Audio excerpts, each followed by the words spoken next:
প্রিয় বন্ধুরা, আসসালামু আলাইকুম। শুভ সকাল।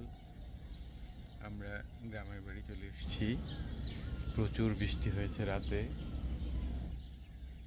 চমৎকার পরিবেশ, সুন্দর সকাল। দুদিন পরে ঈদ।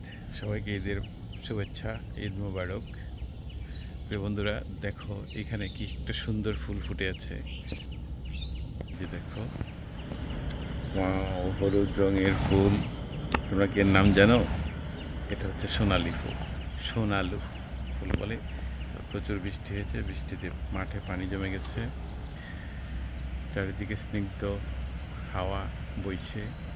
এই যে এখানে দেখো বর্ষার সেই কদম ফুল, কদম ফুল প্রচুর ধরেছে, এখনো পুরো ফুটেনি। ফুটলে আর একটু বড় হয়ে সুবাস ছড়াবে।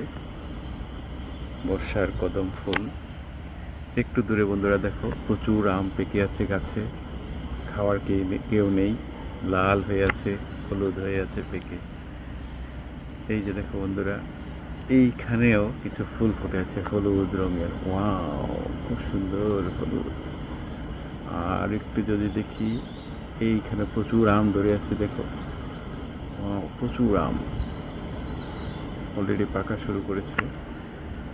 ওইদিকে ধান ক্ষেত, আমাদের মাঠ, বিশাল বড় মাঠ, ওপরে আরেকটা গ্রাম। প্রচুর পানি জমে আছে বৃষ্টির জন্য। চমৎকার। এইখানে ছাদের উপর একটা কবুতরের ঘর বসিয়েছি, খাবার দিয়ে রেখেছি। জ্বালালি কবুতর উড়ে এসে এখানে ধান খেয়ে যায়। যদি তাদের থাকতে ইচ্ছা হয়, তাদের বাসস্থানের ব্যবস্থা করা হয়েছে, থাকতে পারবে। প্রচুর পানি জমে আছে, বৃষ্টি, হেভি বৃষ্টি হয়েছে। আমাদের বাড়ির এপাশে বাঁশঝাড়, ঘন বাঁশঝাড়। আমাদের এখানে আমাদের কবরস্থান, আমাদের পারিবারিক কবরস্থান। আমাদের দাদা, বাবা, চাচারা শুয়ে আছেন, পূর্বপুরুষরা। আল্লাহ যেন সবাইকে জান্নাত দান করেন, দয়া করি। রাব্বির হামহুমা কামা রাব্বায়ানি সাগীরা। সবাইকে ঈদের শুভেচ্ছা জানিয়ে শেষ করছি।